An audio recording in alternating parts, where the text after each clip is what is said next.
Kaixo, ongietorriak saio berri batera, gaur maiatzak 26, astelena, elkarrizketa bakarra izango dugu. Gaurkoan, hemen platoan Inigo Baraze eta Raul López izango ditugu Steilas sindikatutik datozenak. Hurrengo ikasturterari begira murrizketak egongo dira lanbide heziketa dualan eta hau salatzeko ona etorriko dira. Baina elkarrizketa honekin hasi baino lehen goazen gure betiko edukia ikustera.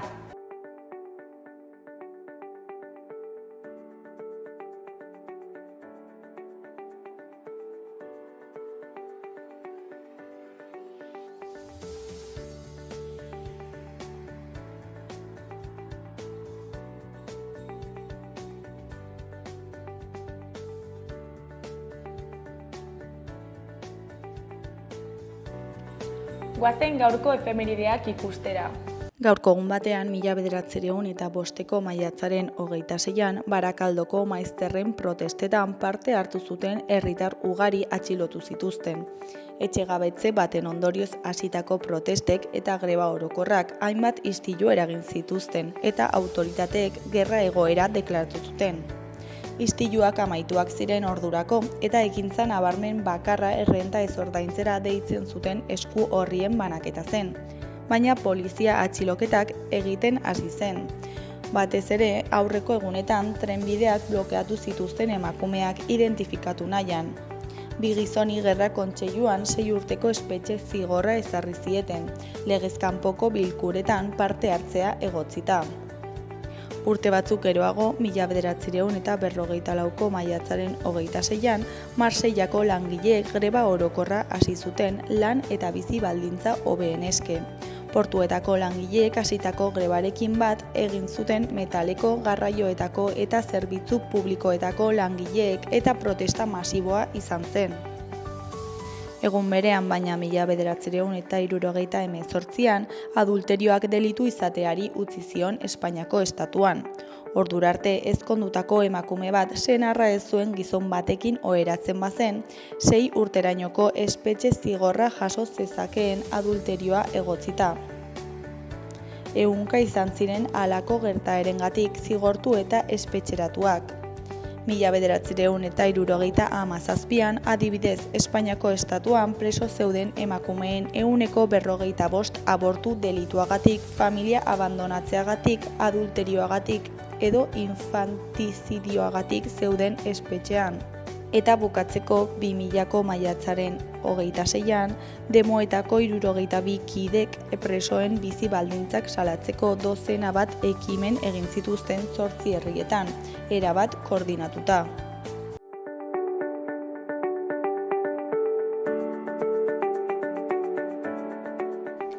Ikus dezagun aste honetan daukagun agenda. Maiatzaren 29an, osteguna, Palinpestoa liburua aurkeztuko du Jose Austin Arrieta egileak. Josu Jimenez Maiak aurkeztu du solasaldia. Arratsaldeko 7etan karrikirin.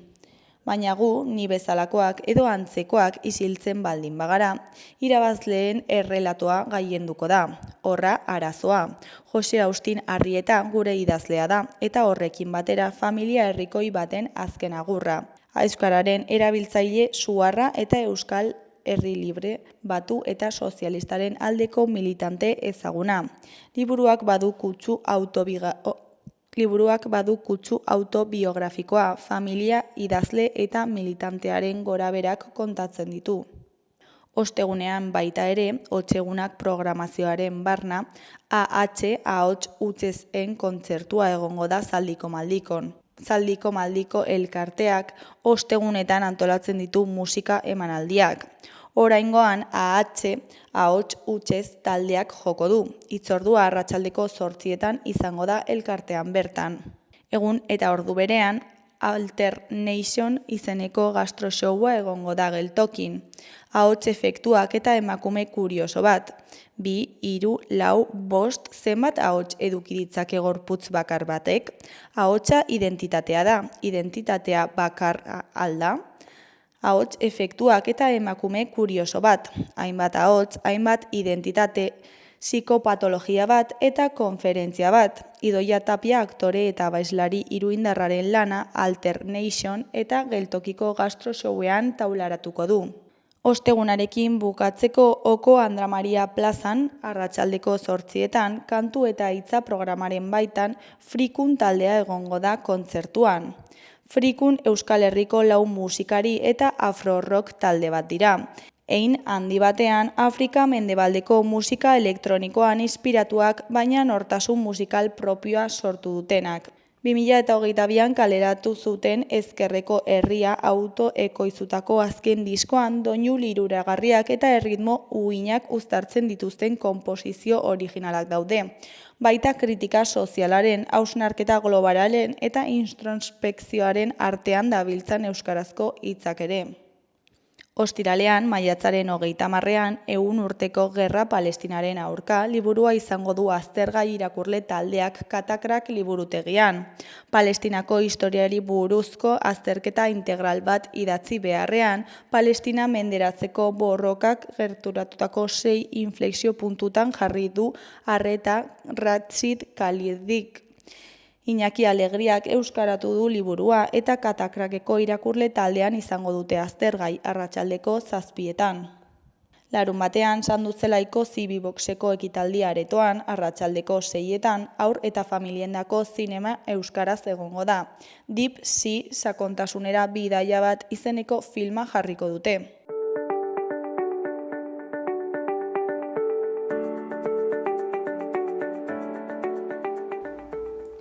Ikus dezagun gaurko egunkarien azalek zer dioten. Diario de Noticiasen titular nagusian Osasun Departamentuak 3 urteko kontratua eta 55.000 euroko oinarrizko soldata eskaintzen die MIR kontratua dutenei. Departamentuak aurreratu egin du azken urteko egoiliarren kontratazioa. Plaza mixtoak eskaintzen ditu lehen mailako arretan eta ospitaleetan. Nafarroak baldintzak hobetzen ditu erkidego mugakideekin lehiatzeko. Argazki nagusian Xabierko gazteluak helmuga kokatzeko balio du. Honen titularrean 600 runnerrek gaztelua hartu dute. Sonia Perez eta Alberto Azparren garaile zangotza eta Xabier arteko proban. Grisa koloreko berrietan, alde batetik Josema Romeo, Komisiones Obreraseko Nafarroako idazkari nagusiaren arabera, gazteak bilatu behar ditugu eta haien hizkera hitz egin. Beste alde batetik, aldaketaren 10 urteak parlamentuko 7 bozeramaileek aztertuta. Ezkerreko aldean, batetik ikasleen 6,3 bikain lortu zuen 2024an EBAU proban. Bestetik errepresaliatuen oroimenak bizirik dirau Ezkaba gortorlekuan. Jarraian 16.000 pertsonak baino gehiagok parte hartu dute aurten Euskaraldian. Azkenik, Eguesibar estatuko saskibaloiaren 3. mailara igo da. Diario de Navarra egunkarian, titular nagusian, 426 emakumek jaso zuten babesa iaz Nafarroan genero indarkeriagatik. 2011an hasitako serie historiko bateko zifrarik altuena da. Argazki nagusian, pertsona talde bat CrossFit Runa gimnasioko barretan trebatzen. Honen titularrean burdinazko goiztiarrak. Gimnasioek 6:30 betetzen dituzte klaseak, egun aktiboa hasten duen publikoarekin. Eskuineko aldean, alde batetik astea Nafarroan amaituko da, 30 gradutik gora. Beste alde batetik osasuna entrenatzaileen merkatuan sartuko da. Jarraian, Gorraizko gaztelua Eguesibar gorakoa doa. Gainera, Peio Etxeberria 3. burukoan. Goiko aldeko berrietan, batetik Lizarrak Puiko Ama Birjina ospatzen du. Bestetik, Zainzuriaren egunak Mendabia hartzen du. Bukatzeko komunitateko buru izatea eta beste auzo zalantza batzuk. Gararen titular nagusian, Manuel Lof historialaria Oportoko Unibertsitateko irakaslea denaren hitzak ditugu. Eskuin muturraren gorakadak ez du tradizionala zigortzen. Love irakaslearen arabera, Portugalgo hauteskundeetarako emaitzak eskuinentzat pozgarria eta ezkertiarrentzat tragikoa beste herrialde bat islatzen du eta apirilaren 25ko herentzia arriskuan jartzen du. Eskuineko aldean, alde batetik Nerea Gotiren kronika dugu, ibilaldia festaren bidez proiektatzen den amets kolektiboa. Beste alde batetik Isidro Esnaolaren erreportaia dugu.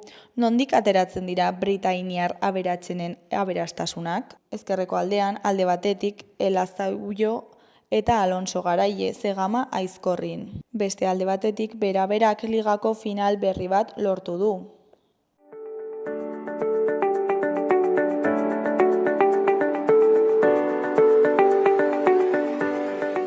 Gaurko eta biharko eguraldiaren iragarpena ikusiko dugu orain.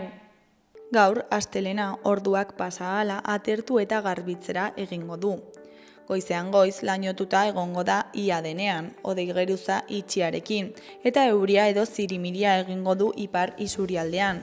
Dena den, goizak aurrera egin ahala atertu eta hodeitza txikitu egingo da. Arratsaldean hodeiak eta ostarteak izango ditugu Kantauri isurialdean eta zerua garbi geratuko da hegoaldean. Temperatura maksimoak pixka bat jaitsi egingo dira, batez ere barnealdean. Haizeak iparraldetik joko du. Asteartean aro eguzkitsua eta temperatura maksimoen igoera espero dugu. Goizean goiz lanbroa eta behe lainoa sartuko dira barnealdeko bailaretan eta Kantauri isurialdean hodeitsu egongo da, behe hodeiekin. Goizean laster jasoko du eta gainerako orduetan eguzkia nagusituko da zeruan. Temperatura maksimoak igo egingo dira, 22-25 gradura orokorrean, eta Araba eta Nafarroan zertxobait altuagoak izango dira. Ipar ekialdeko haizea nagusituko da eguerdi inguruan eta arratsaldean.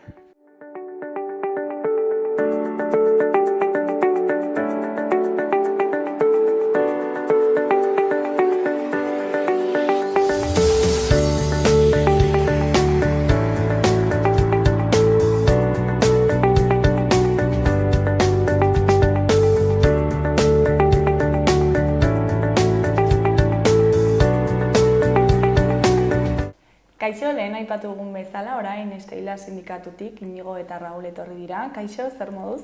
Ongi, eta zu? Ongi baita ere. Bueno, FP dualerako murrizketak iragarri dituzte, ezta? Eta horregatik etorri zarete. Azaldu guztu pixkat zer aldatu den aurreko ikasturtetik onera? Bale, nik uste pixka bat murrizketen nondik norako ulertzeko, importantea da ulertzea, horrela laburra azalduta, zein den irakasleen ordutegia, zeren irakasleen ordutegia ez da bakarrik, ez da mugatzen klaseak ematera, ez ditugu bakarrik klase emateko orduak, baditugu bestelako orduak ere direla koordinazio orduak, zaintza orduak, prestakuntzarako ere baditugu ordu batzuk, Eta lanbide heziketako irakasleen kasuan badituzte ere bai FCTA deitzen zena da enpresetan ikasleek praktikak egiteko koordinazio orduak nolabait, ez? Zeren orain arte, lanbide heziketako formakuntza ziklo guztiak 2 ikasturte irauten dute. Hori erdi mailako zikloak eta goi mailako zikloak. Oinarrizkoak ikasturte bakar bat dira. Baina erdi mailakoak eta goi mailakoak 2 ikasturte irauten dute eta orain arte bigarren ikasturtearen bukaeran, martxo aldera edo, ikasleak joaten ziren enpresetara praktikak egitera. Ikasitakoa pixka bat nola aplikatzen zen ikasteko, praktikoago zen epe horretan, orduan, ikasleak enpresaetara joateko, irakasleek ordu batzuk behar zituzten, alde batetik enpresak bilatzeko, enpresekin harremanetan jartzeko, ikusteko nora joeten altziren ikasleak eta horrela, eta gero, behin ikasleak enpresetara joaten zirela, baita ere jarraipena egiteko, tutorizazioa egiteko, zeren ez ziren enpresetara joaten eta zentroan edo irakasleek ez egiten ezer, baizik eta jarraipen bat. Hori da, jarraipen bat egon behar zen, hori praktikaldian nolakoa izan zen ikusteko eta ebaluatzeko. Orain, lege berria ezarri da lanbide heziketan eta orduan lanbide heziketa duala ezarri da ikasturte honetan. Ikasturte honetan lehenengo urtea izan da.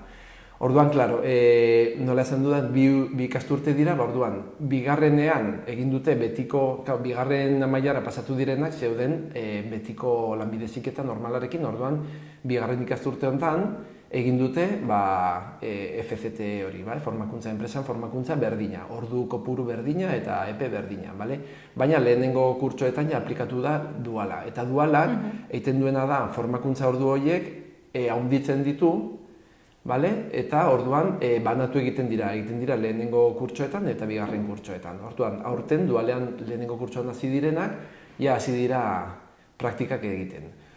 Orduan, orain arte FCTA, bigarren mailako praktikaldi hori egiteko, irakasleek 3 ordu astean zituzten, esan dudanarako koordinatzeko, enpresak bilatzeko, harremanetarako, tutorizaziorako eta guztirako. Aurten, lehenengo mailan dualan hasi direnentzako ordu bat astean eman dieten. Lehen FCTA-rekin zuten da, baino gutxiago, baina 3 ordu bigarren mailako entzat eta ordu bat lehenengo mailan entzat, osotara 4 ordu zituzten lan horietarako. Baina, orain, datorren ikasturteko plantillak diseinatzen ari direla edo egituratzen ari direla, hau hasia denean, gainera, zeren uste dut maiatzak 5 hasi zirela datorren ikasturteko plantillak diseinatzen, eta 12an hezkuntzatik zuzendaritzek jaso zuten informazioa esanez, datorren ikasturtean dualaren praktikaldia horren kudeaketarako izango zutela ordu bat ziklo bakoitzeko. Ez ordu bat lehenengo mailarako eta beste bat ez. Ziklo osorako, lehenengo eta bigarren mailarako ordu bakar bat. Osea, osotara 2 ordu. Bat.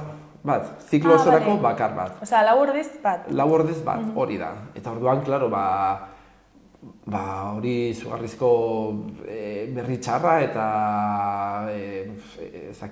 ikastetxeetan eta zuzendaritzei ardura eta kezka ikaragarria sortu dira, zeren aurten lehenengo ikasturtea izanik dualarekin, praktikaldia lehenengo eta bigarren mailan ikusi dute 4 ordu horiek ez direla nahikoa, beraiek gehiago nahi zuten, eta hezkuntza departamentutik jaso duten agindua da gutxiago izango dutela, desente gutxiago, zen 4tik batera oso murrizketa handia eta latza da. Eta horren aurrean, adibidez, hori da Nafarroako bigarren hezkuntzako zuzendarien elkartea, institutu, hor biltzen dira bai DBH eta batxilergoa duten institutuak eta lanbide heziketa, batzutan denetik dute, mistoak dira, eta zuzendario guztiek horren aurkako komunikatoa atera zuten 15ean. Gerora beste bilera bat izan zuten departamentuarekin eta berdin jarraitzen dute. Eta sindikatuok ere mugitu ginen eta alde horretatik eskatu, guk gutxienez eta sindikatu gehiagok ere eskatu dugu mahai sektorial, berariazko mahai sektorial bat horretaz mintzatzeko eta heldu den asteazkenean printzipioz izanen dugu, ikusiko dugu departamentuak zenolako erantzuna ematen duen. Baina jendea oso haserre dago eta ikusten dute alde batetik sindikatu batzuk sinatu dute itun bat guretzat guztiz gure asmoetatik oso urruti gelditu den itun bat, baina besteak beste horre agertzen zen irakasleen gainzama eta honekin gainzama askoz ere gehiago handituko da. Eta, karo, eskaria da gainera ziklo bakoitzean 4 ordu izatea, gutxienez 4 ordu izatea lehen mailarako eta beste 4 ordu izatea bigarren mailarako. Hau da, departamentuak eskaintzen du ordu bakarra eta ikastetxeen eta zuzendaritzen eskaria da 8 ordu izatea. Ze Inigok azaldu duen guztia, tutorizazioa, harremana, zaila da, denbora gehiago eman berretela ikusi behar dute, ia ikasten duten edo ez duten ikasten. Eta gainera, ikasle guztiak ez dira egonen enpresetan. Ze, karo, zikloaren arabera edo ikasketen arabera, aukera horiek handitzen dira edo gutxiagotzen dira. Hor afera demografikoak edo, demografikoak, geografikoak, enpresen tamaina ere importantea da, ez da gauza bera enpresa handi batean hori egitea eta kokatzea edo beste naz enpresa txikietan, ez? Prestakuntza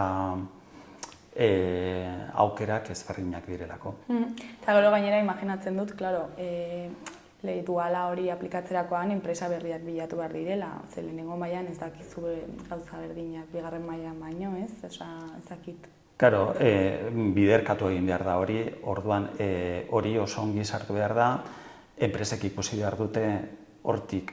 Hori komplikatua da beti ere, ez?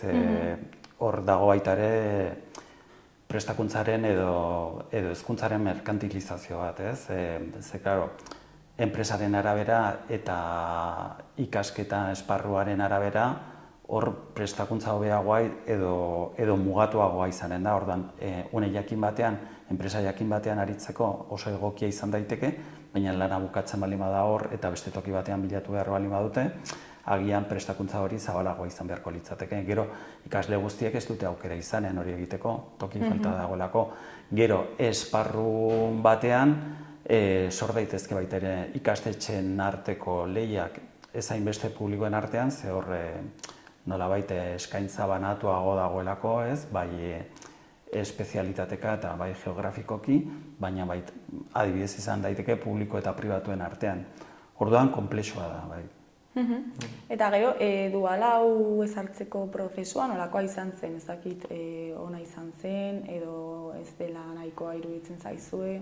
Bueno, hori da, Iñigok lehenago esan duen bezala, 2023an estatu mailako lege berri bat ezarri da, baina lege horrek berak esaten du, zein diren adibidez, hezkuntza dualean dauden tutoreen zereginak eta hor agertzen da dagoeneko esan dugun guztia, ez? Osea, denbora eman behar dutela hori dena egiteko. Orduan goitik bera etorri da eta gainera saldu egin digute, ez? Duala dela enplegagarritasunaren aldetik irtenbiderik onena, ez? Ikasleek lehen urtean eta bigarren urtean ari dira jotake, ez? Praktikaldi horietan eta nolabait lan munduarekin harreman handiagoa eta zuzenagoa dute. Baina gauza guztiek bezala horrek badu alde distiratxo eta polita eta bestetik ikus dezakegunez alde ilunagoa. Eta, esan... Bai ez, hori jarraitzeko, guri sindikatuan helarazi egutena edo irakasle eta gure afiliatuek helarazi egutena kasunetan izan da, hori.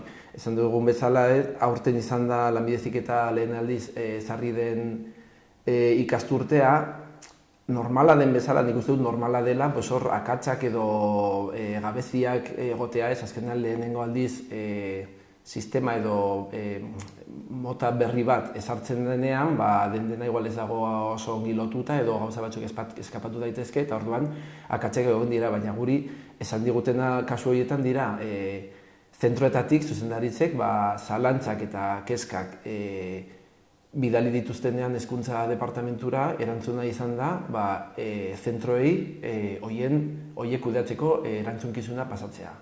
Ez da laguntzarik izan, ez da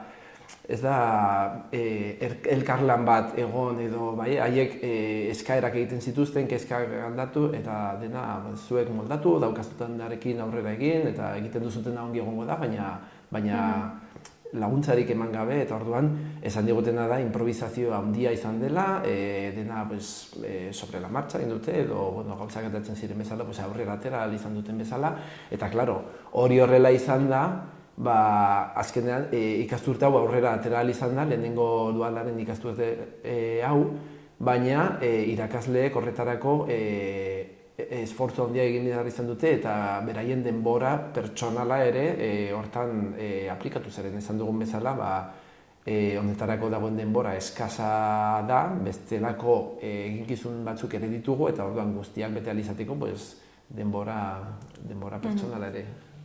Bai, claro, eta gainera ez da bakarrik FDT hori da lanpostuan bertan egiten den prestakuntza, ez? baina ez da hori bakarrik. Ez da hori, ze lege berriarekin etorri dira beste aldaketa batzuk eta adibidez modulo berriak sortu dira, horretarako horiek ere prestatu behar dira, adibidez euskaraz eman behar baldin badira lan bikoitza da, modulo berria delako, eta gainera euskaraz eman behar da, eta gainera maiz hori prestatzeko material gutxi duzu, ez? Orduan, beti lehen gora itzultzen gara, gainzamara. Etengabe, irakasleek lanpostu publikoetan aritzen garen guztiok jardunaldi jakin bat dugu, astean 37,5 ordu, eta hori gainditzen da askotan, ez? Eta da, gainera, jardunaldi izkutua edo etxean egiten dena, ez? Ikastetxetik atera, eta hor, benga, orduak eta orduak sartu, material berriak prestatzen, modulo berrietarako, eta gainera harreman horietan eta auskalo enpresa horiekin hitz egin behar da une oro, ez? Eta harreman horiek gainera zaindu egin behar dira, eta bar. Eta askotan enpresekin harreman hori da, izan daiteke telefonikoa, baina askotan ere ara desplazatu behar izaten dira, irakasle tutori izango diren irakasle hauek ara desplazatu behar dira, eta horrek denbora eramaten du, azkenean desplazamendua, bilera egitea, eta gero... Konfiantza giroa sortu behar da, bai, hori dena lehen esan dugun bezala zaila da. Eta aldaketa hau egiterakoan, irakasleek prestakuntza edo jarraibide argi batzuk jaso zituzten? Prestakuntza orokorrak izan dira, baina prestakuntza orokorroietatik gero jeistea bakoitzak egin behar duen lan horretara, maiz lan hori bakoitzak egin behar du. Orduan edo departamentu mailan egiten dira, eta bar, orduan, etorri dira, adibidez, zuzendaritzek izan dute harreman zuzena ikuskaritzarekin eta bestelako departamentuekin hezkuntza departamentuan, baina Iñigok lehenago esan duen bezala, erantzuna maiz izan da, moldaz zaitez zuek, horretarako ordu batzuk dituzue, baina, ikusten dugu ordu horiek ere jeisten direla, eta gainera azken, ze adibidez, nik neronek hezkuntzako zuzendari nagusiari galdetu nion honen inguruan, esan nion beste bilera bat zen, baina esan nion, aizue, kezka handia dago ikastetxetan, lanpostuetan eman behar den prestakuntzarako, ordu horiek koordinatzeko eta zer gertatu behar den, ez? Eta erantzunik ez. Eta erantzuna, lehen esan dugun moduan, azken minutuan, ja denborarik ez dagoenean, eta bar. Eta horregatik etorri zen lehen aipatu dudana, ez? Elkarretaratze hori Donibane ikastetxean, Iruñean, eta badakigu sare bat sortu dutela eta ziur aski beste toki batzuetan ere izanen dira. Eta ezakit sare horretan eta zuek sindikatuek ere ezakit zeintzuk diren zuen eskakizunak eta ezakit zerrendatu dituzuen? Nik uste, eskakizun nagusiak dira, alde batetik irakasleek eta zentroek departamentuari egiten dizkioten zalantzak eta kezkak eta hauek entzutea, sentitzen dutelako ez dituztela entzun ere egin. Ez dute erantzun onik jaso eta ez dute hauek ez dituzte irakurri egiten edo. Eta bai zuzendaritzekin eta bai sindikatuekin biltzea eta negoziatzea eta hitz egitea nolakoa izan beharko litzateke antolaketa hori. Hori batez ere, eta zehatzagoa esan da, Raulek esan duen bezala, ADICE honek, Institutuko Zuzendaritzen Elkarteak eskatzen ditu 4 ordu koordinazio, praktikaliaren koordinaziorako 4 ordu ikasmaila bakoitzeko, hau da. Lehenengo mailarako 4 ordu, bigarren mailako beste 4 ordu, hau da, formakuntza ziklo bakoitzeko 8 ordu ematea. Eske oso larria da, imaginatu ez, ordu bakarra dela, gainera azkenean irakasleak esaten dute, eske ezin dugu gehiago, ez? Hori da, administraziorako lan egitea, maiz egiten da ahalegin hori ikasleengatik, ez? Osea, ikasleen prestakuntzarekin oso kezkatuta daudelako, baina azkenean hori da esplotazio bat. Orduan, ahalik eta lasterrek hori konpondu beharko litzateke, Iñigok esan duen bezala 8 ordu horiek eman beharko lirateke, eta gainera hori jaso ikasturte berrirako jarraibideetan, Hori oso dokumentu importantea da, urtero argitaratzen da, eta hor argia agertzea hori dena nola eginen den, eta baliabideak egonen direla horretarako. Eta esaten ari garena plantillak itxi baino lehen, edo itxi baldin badira berrikusi, eta ordu horiek guztiak sartzea. Eta puntu importante bat bada ere bai, eskakizunen artean, da zentroetan dualaren irudia edo figura sortzea, hau da. Orain, ordu bakar honekin egiten dutena da, zeren irakasle guztiek ez dute ordu hau, bakarrik daukate praktikaldian joango diren ikasle horien tutore izango direnak, horiek dute ordu bat. Baina orduan, zer gertatzen da ikastetxean, tutore horiek guztiek badute ordu bakar bat, eta badaude lanbide familiak, hau da ikastetxe batean, hau daiteke nekazaritzako 4 edo 5 ziklo ezberdin, orduan tutorie guztiak, bakoitzak bilatu behar du bere enpresa, harremana, eta nolabait lan hori oso sakabanatuta dago. Eta legeak berak, lanbide heziketa duala antolatzeko eta integratzeko legeak, esaten duena da, existitu behar dela lanbide familia bakoitzeko gutxienez irudi bat, hau da pertsona bat, izango dena harreman egonkor bat izango duena enpresekin, hau da, berak kudeatuko du enpresekin izan behar den gehiena, eta gero beste tutore horiekin koordinazioa egin, baina bera izan behar dela, eta pertsona hori, figura hori ez dago sortuta. Eta gainera legeak izaten du administrazioak sortu behar duela, hau da, ez da zentroen esku gelditu behar den gauza bat, baizik eta administrazioak zehaztu behar du nolakoa izango den figura horren betekizunak eta ze orduak izan behar ditu. Ez du zehazten zenbat ordu izan behar dituen, baina esaten du nahiko ordu izan behar dituela bere lana aurrera egin ahal izateko, zeren hori oso importantea da. Eta ez bakarrik zentro edo ikasleen aldetik, zeren enpresek haiek ere eskatzen dute zentroetan referente bat izatea. Ez 4, 5, 6 irakasle ezberdin, bakoitzak bere ikasle multzoa ara bideratzeko, baizik eta erreferente bat, eta hori koordinatuko dela zentroan bestekin, baina enpresarekin pertsona bat, erreferentzia pertsona bat. Bestela igual, oso sakabanatuta, claro, bestela hori da. Eta disponibilitatea, imaginatu ez, enpresa batetik deitzen dutela, eta pertsona hori ez dago, ordu bakarra nola duen, ziur aski klasean egon daiteke, edo beste kontu batzuk egiten, eta igual larrialdi bat gertatu da, edo zerbait urgentea dute berarekin hitz egiteko, eta ez dago modurik, ez? Orduan hori ere kalitatea da, orduan, karo, gauzakola baldin badoaz, enpresek ere mesfidantza izan dezakete, eta gero nolabait praktikaldi horiek egiteko aukerak murriztu denborarekin. Orduan da, dirua aurreztu, ze azken finean hori da, ez? 8 ordu horiek ematen baldin badira, nolabait irakasle horrek uzten dituen irakaskuntza zuzeneko orduak edo bestelako orduak beste batek egin beharko lituzke. Hau dena da murrizketa behar dena inbertitzen ez delako, bai?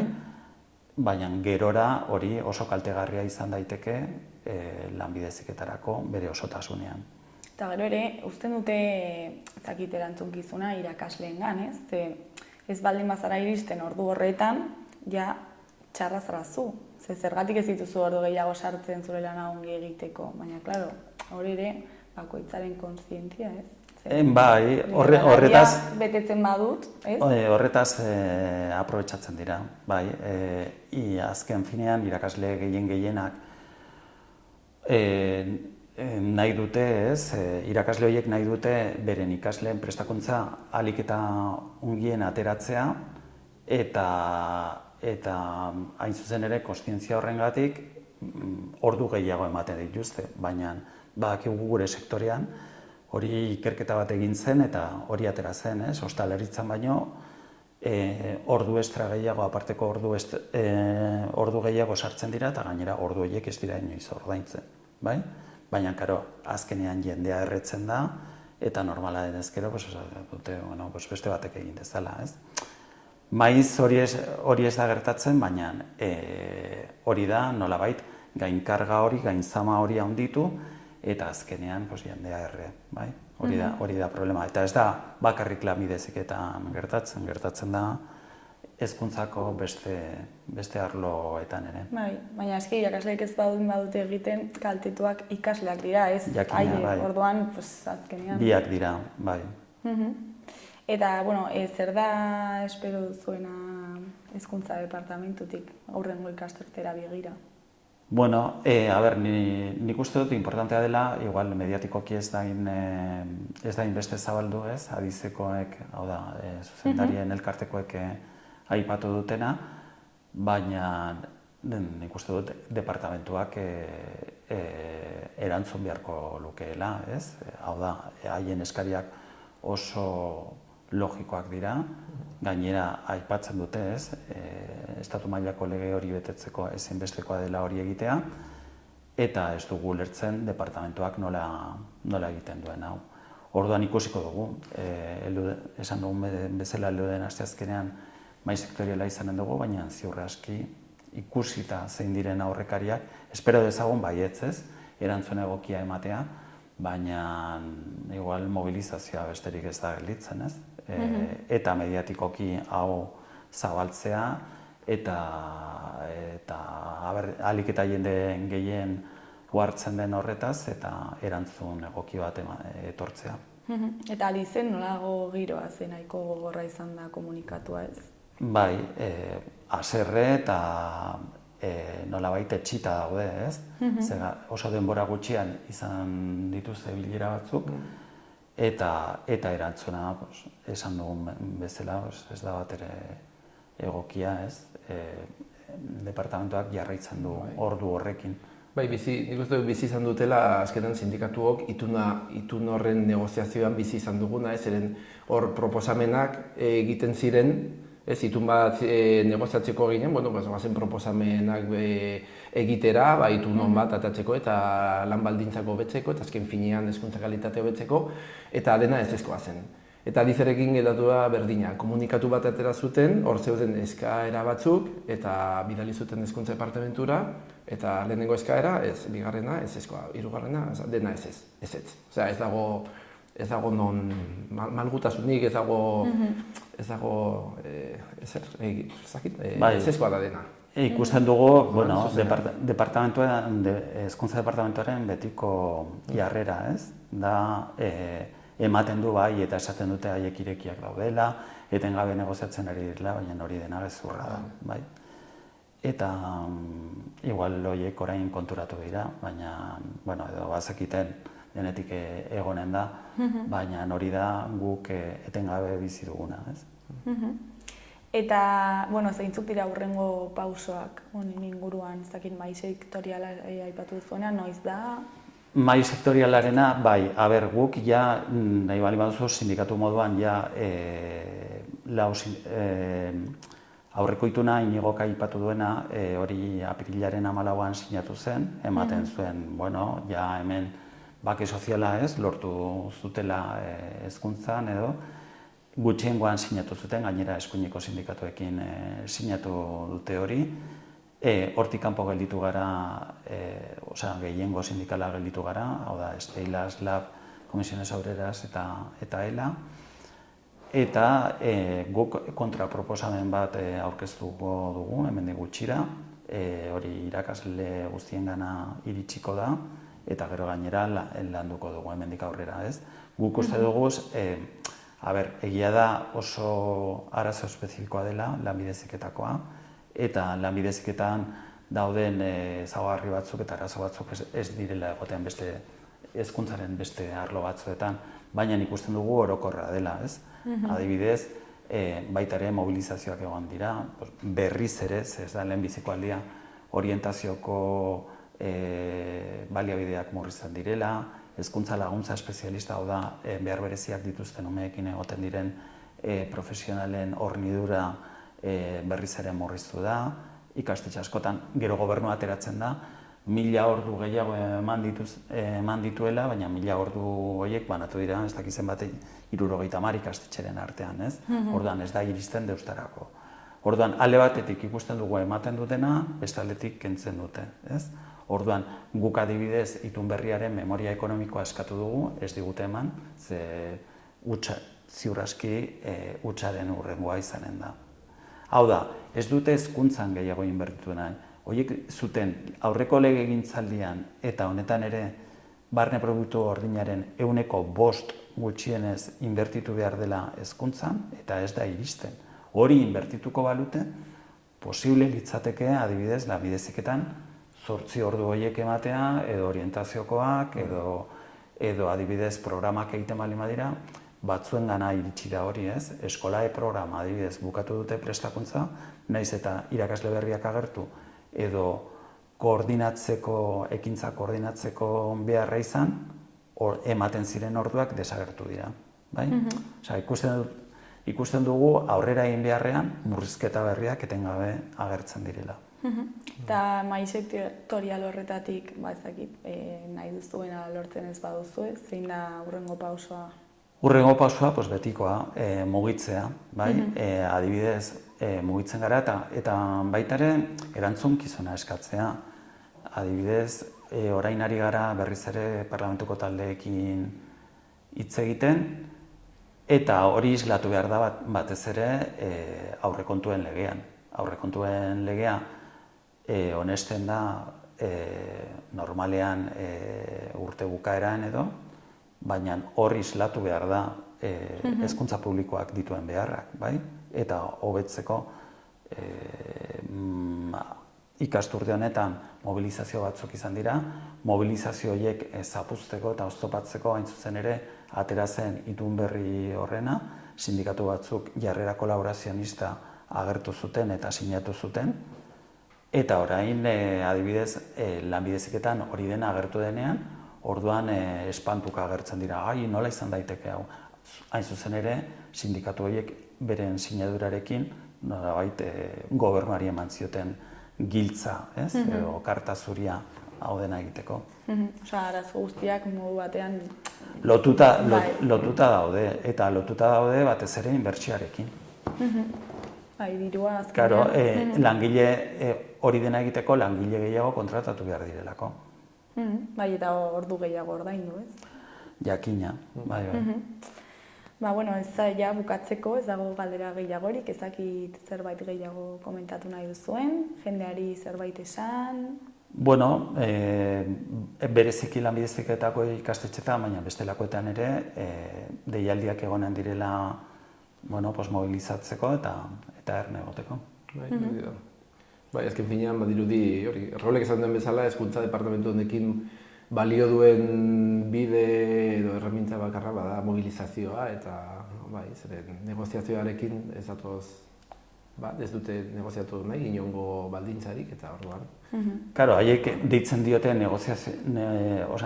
haientzat negoziatzea da mahai sektorialean gai bat ateratzea, sindikatuan iritzia edo kritikak jasotzea edo egiten ditugun ekarpenak jasotzea, baina gero ez dute koma bat ere aldatzen edo oso gutxi, bai? Eta batez ere, eta negoziazio bat izan behar da, gu gaude posizio batean, gobernua dago beste posizio batean, eta segetuko gara hurbiltzen. Hori da negoziazio bat, beti izan da negoziazio bat, aditzea besterik gabe eta haiek nahi duten egitea, eta gero baita ere koherentzia, ez? Ze adibidez, orain adibidez parlamentuan gaude, parlamentuko taldeek maiz gero abairekin edo kontigo zurekin edo Bildu ez, arrazoia ematen digute, baina gero lehen esan dudan bezala, aurrekontuak onetsi behar direnean, aurrekontu horietan hezkuntza publikorako deus gutxi dago. Orduan alde horretatik koherentzia eskatzen dugu. Eta konstiente dira horretaz? Nik uste baietz, baina beste lehentasunak egonen dira. Lehentasunak edo satelizazioak edo deitu nahi duzun bezala, ez? Eta gero denek esaten digute, ez? Carlos Jimenerorekin ezin dutela, oso desatsegina dela, hezkuntza departamentuak gauza guztiak egin dituenean orduan eramaten dituela edo partekatzen dituela gobernukideekin, baina ez dakit, 6 urte eman ditugu horrela, legegintzaldi honetan beste 2 ditugu, eta 8 edo 12 urte horrela oso zaila da eta oso etxipengarria. Baina, berriz ere ekinen diogu eta eta ber nola, adibidez, orain ospatzen ari dira, ez? Orain 2015ean aldaketaren gobernua etorri zen, baina hezkuntza publikoan begiratzen baldin badugu, aldaketa handirik ez da izan, ez? Ikusten dugu UPN-eko politika zarroiek irauten dutela.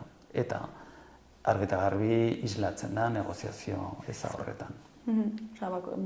Batzutan dirudi gobernu aldaketarekin gauzak aldatuko direla, baina Bai, asko aipatu aldatu direla eta ez dakiz zer, eta ematen du UPN ez dagoenez, dena oso ongi dagoela, eta hori ez da horrela, inondik inora. Hezkuntza publikoan ikusi dugu aurten. Hezkuntza publikoan eta beste sektore askotan. Baina, orain hezkuntza publikoa ari garenez, hortxe. Ikusiko dugu nola datorren etorkizuna, espero dugu gauzak asko aldatzea, eta zuei eskerrak eman beti bezala onera etortzeagatik. Ez horregatik eta hurrengora arte. Ondo segirikote. Berdin.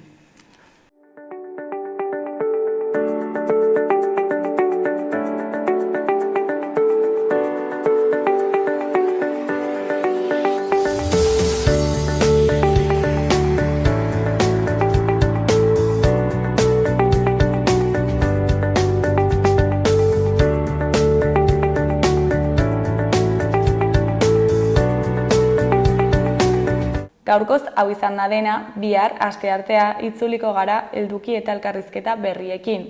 Mi esker zuen atretagatik, arratsalde ona pasa, agur.